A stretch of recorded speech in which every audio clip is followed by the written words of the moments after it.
Herkese merhaba. Bugün 19. yüzyılın en ilginç filozoflarından Arthur Schopenhauer ve onun düşüncelerini günümüze taşıyan Ahmet Aydoğan'ın penceresinden modern hayatın tam merkezindeki bir ikilemi masaya yatırıyoruz. Can sıkıntısı ve ıstırap arasındaki o bitmeyen gidiş gelişimiz. Hadi gelin şöyle çok tanıdık bir hisle başlayalım. Hiç canınız sıkılır mı? Hani o zamanın bir türlü geçmediği, insanın içinde bir boşluk hissettiği, ne yapacağını bilemediği anlar var ya, işte bu hikayemizin bir yüzü. Madalyonun diğer yüzünde ise bu var, ıstırap. Bir şeye muhtaç olmanın acısı, yoksunluk, bir türlü ulaşamadığımız hedeflerin getirdiği o zorlu duygular. İşte bu iki kutup, varoluşumuzun en temel gerilimini oluşturuyor. Peki bu iki duygu arasındaki ilişki ne? Yani can sıkıntısı ve ıstırap birbiriyle nasıl bir dans içinde? İşte tam bu noktada sahneye Alman filozof Arthur Schopenhauer çıkıyor ve insanlık durumuna dair o sarsıcı teşhisini önümüze koyuyor. Schopenhauer diyor ki bu yaşadıklarımız öyle tesadüfen başımıza gelen şeyler değil. Hayat, dev bir sarkaç gibi iki uç arasında durmaksızın sallanıp duruyor. Bu bizim varoluşumuzun temel mekaniği, adeta kaderi. Peki bu sarkacı hareket ettiren ne? Schopenhauer'e göre işin dışsal nedenleri çok net. Bir yanda yoksulluk gibi eksiklikler bizi ıstırap kuyusuna itiyor, diğer yandaysa tam tersi. Yani güvenlik ve bolluk gibi fazlalıklar bizi can sıkıntısının o uyuşturan kollarına bırakıyor.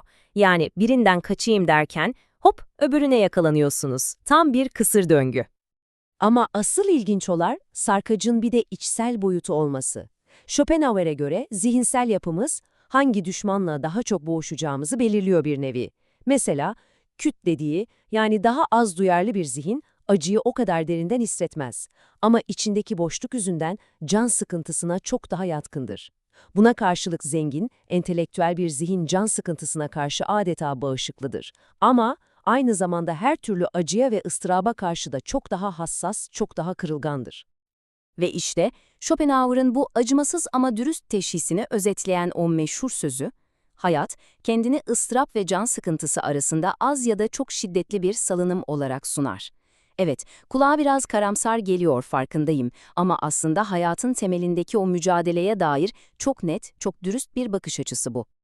Peki, Schopenhauer'ın bu ta 19. yüzyılda koyduğu teşhis bizim bugünkü 21. yüzyıl dünyamızda nasıl bir karşılık buluyor? İşte bu köprüyü de günümüz yazarlarından Ahmet Aydoğan kuruyor. Aydoğan, günümüz insanının halini tek bir kelimeyle özetliyor, dağılma. Nedir bu dağılma? Aslında tam olarak şu. Modern insanın o kadar çok dış uyarana maruz kalması ki, iç bütünlüğünü, odaklanma yeteneğini kaybetmesi. Benliğimizin adeta un ufak olması. Peki bu dağılma halinin belirtileri neler? Eminim size de çok tanıdık gelecek. Sürekli bir konuşma ihtiyacı ama karşısındakini gerçekten dinleyememe durumu. Sosyal medyada görünür olmak için o bitmek bilmeyen umutsuz acelecilik ve belki de en çarpıcısı o kadar kırılgan bir varoluş ki sürekli olarak dışarıdan birine bir onaya, bir tanıklığa ihtiyaç duyuyor. Tamam, sorunu teşhis ettik. Bir yanda Schopenhauer'ın ebedi sarkacı, diğer yanda Aydoğan'ın modern dağılma krizi. Peki çözüm ne? Panzehir nerede? İşte ilginç olan da bu. Cevap her iki düşünür için de aynı kapıya çıkıyor. Evet, olayın kilit noktası tam olarak bu. Kurtuluş dışarıda değil, daha fazla uyaranda, daha fazla parada, daha fazla eğlencede değil, tek gerçek kalkan içeride. Yani zenginleştirilmiş bir zihinde, derinleştirilmiş bir ruhta. Schopenhauer'ın şu sözü durumu harika özetliyor. İçsel zenginlik diyor, can sıkıntısına karşı aşılamaz bir kale gibidir. Çünkü zihniniz kendi düşünceleriyle, kendi meraklarıyla doluysa, can sıkıntısının içeri sızabileceği bir boşluk, bir çatlak bile kalmaz. Peki, bir insanın iç dünyasının ne kadar zengin olduğunu nasıl anlarız? Schopenhauer'e göre bunun en iyi testi yalnızlık anlarıdır. Sıradan bir zihin, yalnız kalınca kendi iç boşluğuyla yüzleşmekten ölesiye korkar ve hemen bir telefon, bir televizyon, bir kaçış arar. Oysa içsel zenginliğe sahip kişi için yalnızlık bir yük değil. Tam tersine kendi canlandırıcı düşünceleriyle baş başa kalabildiği en değerli, en verimli zamandır.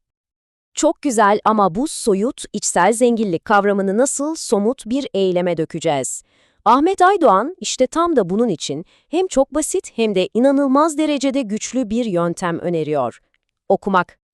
Ama durun, Aydoğan'ın bahsettiği okumak öyle alelade bir hobi, bir boş zaman aktivitesi değil. O, okumayı bambaşka bir yere koyuyor. Dağılan benliğimizi tekrar bir araya getiren adeta bir toplama eylemi olarak görüyor. Peki nasıl oluyor bu toplama eylemi? Aslında süreç o kadar doğal ve mantıklı ki, düşünün okurken önce harfler toplanır, kelime olur. Sonra kelimeler bir araya gelir, cümle olur. Cümleler birleşir, bir anlam bütünlüğü yaratır. İşte zihin bu düzenli, sıralı ve anlamlı yapıyı takip ederken, aslında farkında olmadan kendi dağılmış parçalarını da bir araya getirir, kendini yeniden inşa eder. Peki, tüm bu felsefi analizden sonra elimizde ne kalıyor? Günlük hayatımıza uygulayabileceğimiz o nihai ders, o son söz nedir? Sonuçta varmak istediğimiz yer şu: kendi kendine yetebilmek. Mutluluğu dışarıda, başkalarının alkışında ya da sahip olduklarımızda değil, kendi zihnimizin içinde, kendi düşüncelerimizin zenginliğinde bulabilmek.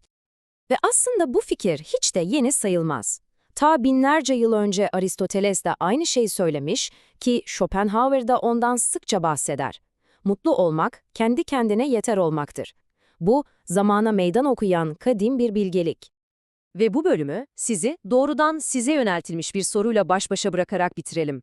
Sizin boş zamanlarınız, sizin için ne üretiyor? Dışarıdan bir uyaran olmadığında ortaya çıkan şey can sıkıntısı mı, yoksa kendi zihninizden doğan bir zenginlik mi?